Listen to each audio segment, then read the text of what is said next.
All right, here's a quick video for anyone that used to play Pearl drums or has ever thought about it. And we're specifically going to be talking about tom mounting systems. So when I first started getting into drums more seriously, I had a Pearl Vision kit, which was a pretty solid entry-level kit. And I don't know what they have now, but back then they had the ISS suspension system, which was all about like freely suspending each drum for maximum resonance.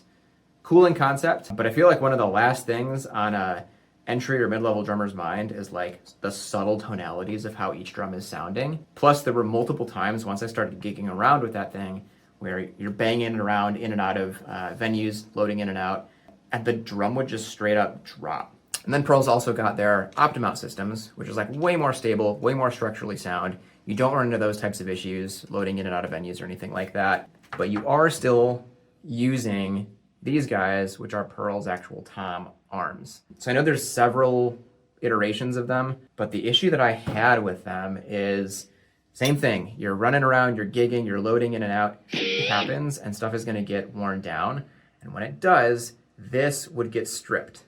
And when that happens, you're playing a show, and in the middle of it, so that kind of scared me away from ever upgrading to higher end Pearl drums. Until now, because Pearl has released their new R2 Air system. So I'll be outfitting my 2019 Pearl Masters kit, which has those Optimounts, with the new R2 Airs, so I can use it with my DW hardware. So this is just a quick look at my 10-inch tom with the Optimount system on it. Pretty bulky. Here's a look at the 12-inch tom, newly outfitted with the R2 Air system. Way less mass. And the best part is the diameter is the same as like all standard drum manufacturers. So I'll be using this on my DW tom mounts.